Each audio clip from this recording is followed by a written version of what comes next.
الحمد لله رب العالمين والصلاة والسلام على سيد الأنبياء وخاتم النبيين وعلى آله وأصحابه أجمعين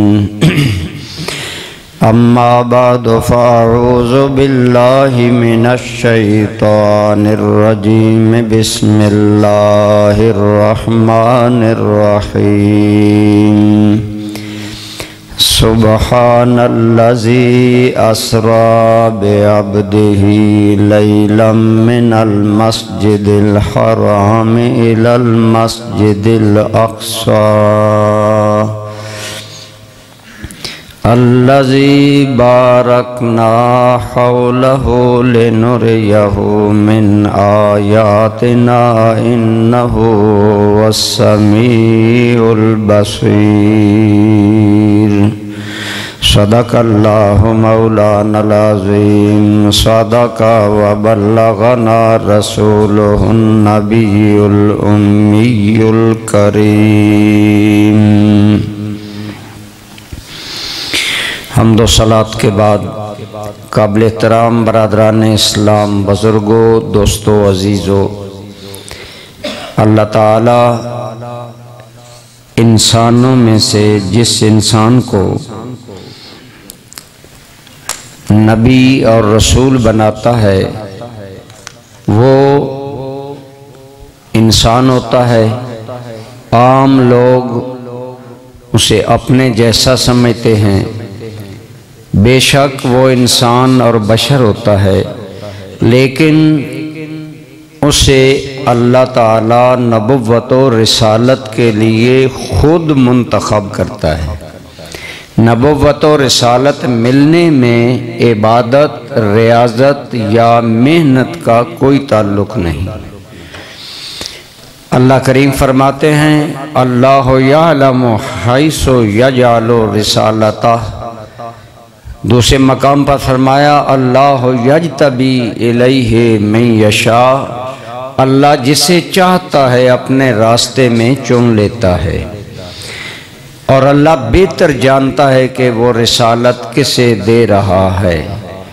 تو جب نبی انسانوں میں سے ہوتا ہے اور اللہ اسے چن لیتا ہے تو اللہ تعالیٰ اس کی تائید میں جو چیزیں اپنے نبی کو عطا کرتا ہے وہ ہوتی ہے معجزات۔ اللہ تعالیٰ اپنے نبی کو معجزات عطا کرتا ہے۔ معجزہ اس کا معنی ہے عاجز کر دینے والا، یعنی کوئی ایسا خارق عادت واقعہ، عام روٹین میں وہ واقعہ نہیں ہوتا، لیکن اس سے ہٹ کر ہوتا ہے اور ہوتا نبی کے ہاتھ سے صادر ہے، اس لیے لوگ عجیب سمجھتے ہیں، اور انسان کے ہاتھ سے ایسا ہونا ناممکن ہوتا ہے، اور جب اسی انسان کے ہاتھ سے وہ کام ہو جاتا ہے تو اس کو کہا جاتا ہے کہ یہ معجزہ ہے۔ معجزہ حقیقت میں قوت اللہ تعالیٰ کی ہوتی ہے، اور اللہ کی قوت کا مظہر اللہ کا وہ بندہ ہوتا ہے جسے اللہ رسالت اور نبوت عطا فرماتے ہیں۔ انہی معجزات میں سے جو اللہ تعالیٰ نے ہمارے آقا کریم کو معجزے عطا فرمائے، دوسرے نبی معجزات لے کر آئے، ہمارے آقا تو تھے ہی سراپا معجزہ، لیکن ان معجزوں میں سے جو اللہ تعالیٰ نے سرکار کو عطا فرمائے، عظیم معجزہ معجزہ معراج ہے، جس میں اللہ تعالیٰ اپنے حبیب کریم صلی اللہ علیہ وسلم کو راتوں رات مسجد حرام سے مسجد اقصی اور پھر مسجد اقصی سے عالم بالا تک جہاں اللہ نے چاہا اللہ تعالیٰ اپنے حبیب کو لے گیا۔ تو یہ جیسا میں نے عرض کیا، معجزہ اصل قوت اللہ تعالیٰ کی ہوتی ہے، اصل قدرت اللہ تعالیٰ کی ہوتی ہے، نبی پر ظاہر ہوتی ہے۔ اس لیے معراج شریف کے بارے میں جیسے لوگ عام معجزات پر شبہات کرتے ہیں، حضرت موسیٰ علیہ السلام نے عصا مبارک پھینکا جو فرعونیوں کے سانپوں کو کھا گیا، تو وہ کہنے لگے یہ تو ظاہر جادو ہے۔ تو لوگ عموماً معجزات کا انکار کرتے ہیں، جب وہ یہ دیکھتے ہیں کہ ایسا کام ہے جو بندہ نہیں کر سکتا تو کہتے ہیں پھر یہ جادو ہوگا، نظر بندی ہوگی، وہ انکار کرتے ہیں۔ تو چونکہ اللہ کو معلوم تھا کہ انکار ہوتا ہے، اس لیے اللہ تعالیٰ نے اپنے حبیب کریم صلی اللہ علیہ وسلم کو معراج عطا فرمایا، اور اس کے لیے انداز ایسا اپنایا کہ جو انصاف کی نظر سے قرآن کی آیات کو پڑھے گا وہ معجزہ کا انکار نہیں کر سکے گا۔ تو اللہ تعالیٰ نے فرمایا سبحان الذی اسریٰ بعبدہ لیلا، ہر کمزوری، ہر نقص اور ہر عاجزی سے پاک ہے وہ ذات جو اپنے بندہ خاص کو راتوں رات لے گئی من المسجد الحرام الی المسجد الاقصی، مسجد حرام سے مسجد اقصی کی طرف۔ تو اللہ تعالیٰ نے یہ نہیں فرمایا میرے نبی نے معراج کی، بلکہ فرمایا پاک ہے وہ ذات جو بندے کو لے گئی۔ گویا بتایا حبیب کو معراج پر لے جانے والا کون ہے؟ اللہ۔ لے جانے والا کون ہے؟ اللہ۔ اب عقل انسانی نہیں مانتی کہ ایک انسان ایک رات میں مسجد حرام سے مسجد اقصی تک جائے، پہنچے بھی اور پھر واپس بھی آ جائے، اور سرکار کا دعویٰ تو اس سے آگے تھا کہ میں مسجد اقصی تک ہی نہیں گیا، میں تو عالم بالا تک گیا، جنت کا مشاہدہ کیا وغیرہ وغیرہ۔ تو اب مکہ والوں کا وہی رد عمل تھا۔ صبح جب سرکار نے سین حرم میں یہ بات کی کہ آج رات اللہ تعالیٰ نے مجھے یہ عزت بخشی ہے، تو طوفان کھڑا ہو گیا، بھانت بھانت کی بولیاں باتیں کرنے لگے۔ بندہ ایک رات میں تو جا بھی نہیں سکتا، چاہے جائے کہ جائے آئے اور عالم بالا سے ہو کر آئے۔ انہوں نے کہا یہ بہترین ہتھیار ملا ہے محمد صلی اللہ علیہ وسلم کی مخالفت کا، لہٰذا وہ متفق ہو گئے، شور مچایا اور جا بجا بات کی۔ لیکن اگرچہ بظاہر عقلاً یہ ممکن نہیں تھا، انہوں نے اپنے ایقان اعتماد کی بنیاد عقل پر رکھی، لیکن چونکہ یہ خلاف عقل تھا اس لیے وہ انکاری ہو گئے اور انکار کرنے لگے۔ لیکن ان حالات میں اب جب یہ ناممکن ہے کہ انسان جسم کے ساتھ، اس سے کئی باتیں ثابت ہوتی ہیں۔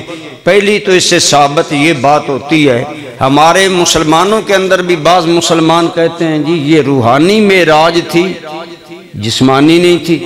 ہمارا اہل سنت کا عقیدہ یہ ہے کہ آپ کو یہ معراج جسم بدن کے ساتھ ساتھ روح کی بھی معراج ہوئی، تو یہ اکٹھی معراج تھی اور اس کو معراج جسمانی کہا جاتا ہے۔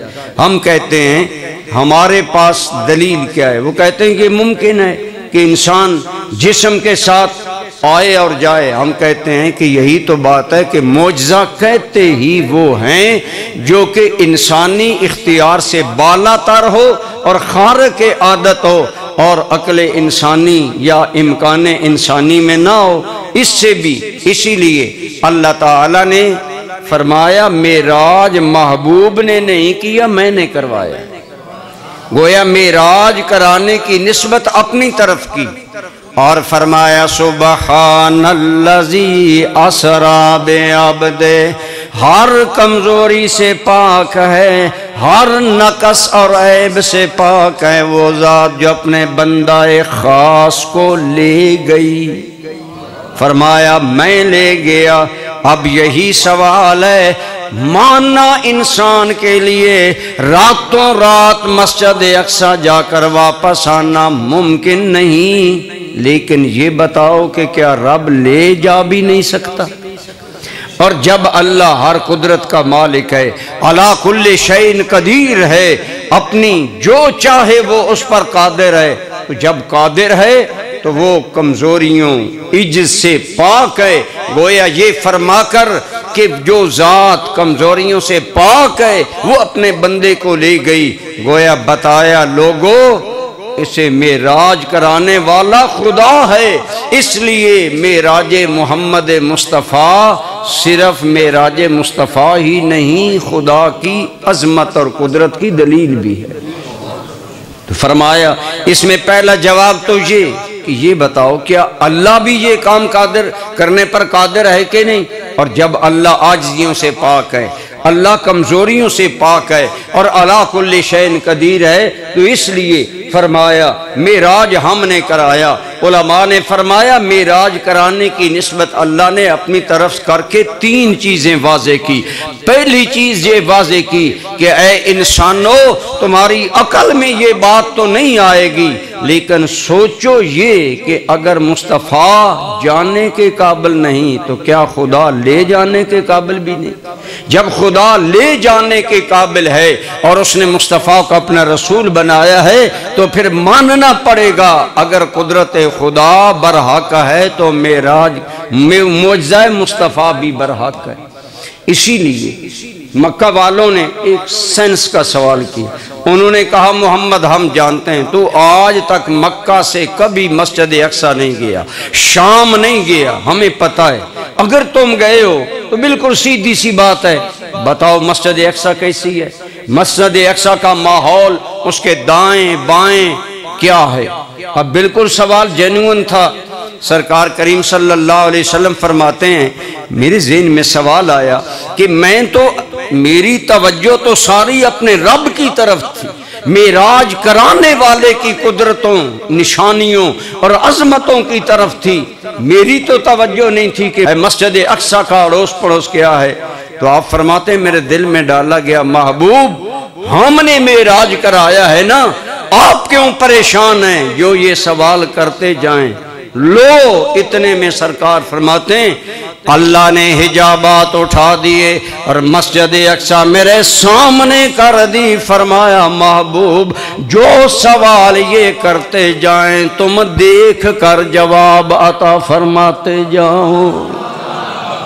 اب وہ سوال کر رہے ہیں حضور جواب دے، جب عاجز آ گئے نا اب ہار کون مانتا ہے؟ اور مکہ والے تو کافر بڑے متکبر تھے کہ ہم قریشی، ہم ہاشمی، ہم اگر نبی نہیں بنے تو ایک یتیم نبی کیسے بن گیا؟ وہ ماننے والے تو تھے نہیں، کہنے لگے یہ تو جادو ہو سکتا ہے۔ اب یہ بتاؤ اگر تم واقعی گئے ہو تو بتاؤ راستے میں کوئی قافلہ ملا؟ اب یہ سوال بالکل خارج از باز تھا۔ بات تھی مسجد اقصیٰ میں گیا، اللہ نے مجھے مسجد اقصیٰ کی سیر کرائی عالم بالا کی، لیکن انہوں نے جب یہ سوال کیا سرکار نے فرمایا میں تمہارے قافلے دیکھنے گیا تھا، یہ نہیں فرمایا، بلکہ انہوں نے کہا قافلے ملے آپ سے؟ اللہ تعالیٰ نے فرمایا ہاں محبوب کہہ دو۔ آپ نے فرمایا ہاں تمہارے قافلے ملے ہیں۔ کہاں کہاں ملے؟ فرمایا ایک وادی تنیم میں ملا، ایک مقام ذی طویٰ میں ملا، ایک مقام بیت اللحم میں ملا۔ ایک دوسرے کا منہ دیکھنے لگے، کہنے لگے قافلے تو گئے ہیں، پھر پوچھنے لگے بتاؤ فلاں قافلے میں کتنے بندے تھے، کتنے اونٹ تھے؟ سرکار نے ہر وضاحت بیان کر دی۔ کیوں؟ اس لیے کہ معراج کرانے والا خدا ہے، خدا نے ہر چیز دکھا دی۔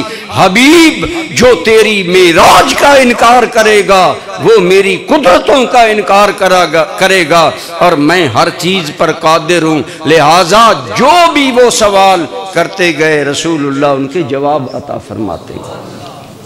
لاجواب ہو گئے، اب انہیں مان جانا چاہیے تھا لیکن وہ نہیں مانے، تو اللہ تعالیٰ فرماتے ہیں کہ یہ ایک آزمائش تھی جس میں بعض لوگ انکاری ہو گئے، بعض کمزور دل مسلمان بھی انکاری ہو گئے، لیکن جتنا چونکہ یہ اللہ کی قدرت کا اظہار تھا اور نبی پاک کی صداقت کا انکار تھا، لہذا انہوں نے سوچا ہم جتنا انکار کریں ہماری تو یہ بات مانتے نہیں، بہتر یہ ہے اس کا بڑا معاون اور سپورٹر ابو بکر ہے، ابو بکر سے یہ بات کرو۔ اب کافر حضرت ابو بکر کے پاس گئے، کہنے لگے بتاؤ اگر ایک بندہ کہے میں مکہ سے راتوں رات گیا، شام جا کر واپس آ گیا، بیت المقدس جا کر آ گیا، مان لو گے؟ فرمایا نہیں۔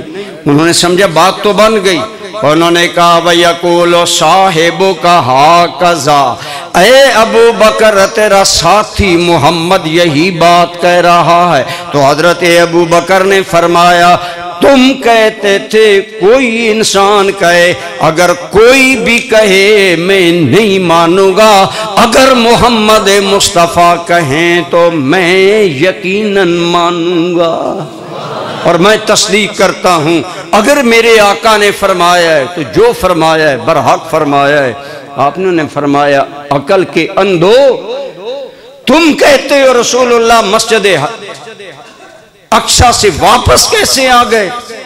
آپ فرمایا ہم تو اس سے بڑی بات حضور کی زبان سے مان چکے ہیں، کیا تمہیں پتہ نہیں ہم اللہ کو مانتے ہیں، اللہ کو ہم نے دیکھا نہیں ہے، کیوں ماننا ہے؟ مصطفیٰ نے کہا جب حضور کے کہنے پر ہم نے اللہ کو مان لیا تو باقی باتیں۔ سرکار کو اطلاع ملی، ابھی صدیق اکبر سے ڈائریکٹ ملاقات نہیں ہوئی، بات چیت نہیں ہوئی، پتہ چلا میرے یار غار کو انہوں نے یوں بات کی تو انہوں نے تصدیق کی، تو فرمایا ہاں لوگو یہ وہ انسان ہے جو اللہ کی بارگاہ میں بھی صدیق ہے، زمین پر بھی صدیق ہے۔ تو جتنا یہ معجزہ عجیب تھا تصدیق کرنے میں، اتنا جس نے تصدیق کی اس کا ایمان اعلیٰ بنا، اور حضرت صدیق اکبر کو صدیقیت کا مقام ملا۔ عام مسلمان بھی صادق بھی ہو سکتے ہیں، عام مسلمان صدیقین بھی ہو سکتے ہیں، لیکن صدیق اکبر وہی ہے جس نے ہر مقام پر بلا چونو چراں عقل قربان کم بپیش مصطفیٰ، عقل کو محمد پر قربان کر کے مانا ہے۔ میری عقل میں یہ بات آئے یا نہ آئے، میں کہتا ہوں کہ میرے نبی برحق ہیں۔ اللہ نے سفر معراج کی نسبت اپنی طرف کی، علماء فرماتے ہیں 3 وجہ۔ ایک وجہ تو یہ کہ قدرت اللہ کی ہے، لہذا فرمایا میری قدرت سے میرے نبی معراج پر گئے، اپنی طرف نسبت حقیقی کی۔ اور ایک وجہ یہ کی کہ اللہ کو پتا تھا مکہ والے اعتراض پر میرے نبی پر ٹوٹ پڑیں گے، طوفان بدتمیزی برپا کریں گے، تو فرمایا محبوب تم آسانی سے کہہ دینا معراج میں نے خود نہیں کیا، میرے رب نے کروایا ہے۔ رب چاہتا ہے لوگ میرے یار پر اعتراض نہ کریں، اگر کرنا ہے تو مجھ پر کریں، جو یار کو معراج پر لے گیا۔ اور ایک اس میں عزت افزائی بھی ہے حضور کی کہ باقی نبیوں کو بھی معراج ہوئی، حضرت موسیٰ علیہ السلام طور پر گئے، اللہ سے ملاقات ہوئی اور کلام بھی لیا، باتیں بھی سنی، لیکن اس ملاقات کی نوعیت اور تھی، صرف کلام سننے تک، ارشاد سننے تک، لیکن ان کی بھی معراج تھی۔ لیکن وہاں فرمایا فَلَمَّا جَاءَ مُوسَىٰ لِمِيقَاتِنَا، موسیٰ ہمارے پاس وقت مقرر میں آ گئے۔ یہاں فرمایا پاک ہے وہ ذات جو محبوب کو لے گئی، بتایا تاکہ پتہ چل جائے موسیٰ بھی میری بارگاہ میں آئے، محمد بھی میری بارگاہ میں آئے، لیکن موسیٰ طالب بن کر آئے، محمد مطلوب بن کر آئے، موسیٰ محب بن کر آئے، محمد محبوب بن کر آئے۔ اعلیٰ حضرت عظیم البرکت نے یہی بات بڑی علمی انداز میں کی ہے۔ آپ فرماتے ہیں تبارک اللہ شان تیری، تجھی کو زیبا ہے بے نیازی، کہیں تو وہ جوش لنترانی، کہیں تقاضے وصال کے تھے۔ اعلیٰ حضرت فرماتے ہیں مالک تو بے نیاز ہے، موسیٰ کہے رب ارنی، مالک مجھے اپنا آپ دکھا دے، تو جلال میں کہتا ہے لن ترانی، نہیں دیکھ سکتا، اور کہیں سوئے ہوئے یار کو بلا کر خود قرب دے رہا ہے۔ تو اس میں گویا عزت تھی کہ موسیٰ اپنی رائے سے آئے، طلب لے کر آئے، محمد کریم کو ہم نے طلب کیا، وہ ہمارے محبوب ہیں۔ اسی لیے شاعر کہتا ہے کہ طور اور معراج کے قصہ سے ہوتا ہے عیاں، اپنا جانا اور ہے ان کا بلانا اور ہے۔ ایک ہی بزم میں کچھ لوگ خود آتے ہیں، کچھ بلائے جاتے ہیں، جو بلائے جاتے ہیں ان کا اعزاز اکرام عزت زیادہ ہوتی ہے۔ تو حضور کو شب معراج محبوب بنا کر بلایا گیا اور محبوب کی باتیں مانی گئی، امت کی بخشش کا وعدہ کیا گیا۔ فرمایا حبیب اب مکی دور کی ظلم و جبر والا دور ختم ہو رہا ہے، جیسے رات کے بعد دن طلوع ہوتا ہے ایسے ہی عروج اسلام کا دن طلوع ہونے والا ہے۔ آپ مدینہ جائیں گے، اللہ آپ کے دین کو عروج عطا کرے گا۔ تو معراج اللہ تعالیٰ نے حضور کو بطور معجزہ عطا فرمایا، اور معجزہ وہ ہوتا ہے جو عام بندوں کو عاجز کر دیتا ہے۔ اس معجزے نے اس وقت کے منکرین کو بھی عاجز کر دیا، آج بھی عاجز کر رہا ہے، اور اس کے اندر حضور کی عزت، شان اور مقام کی بلندی ہے۔ اللہ تعالی ہمیں حضور کی ان عظمتوں کو سمجھنے کی توفیق عطا فرمائے۔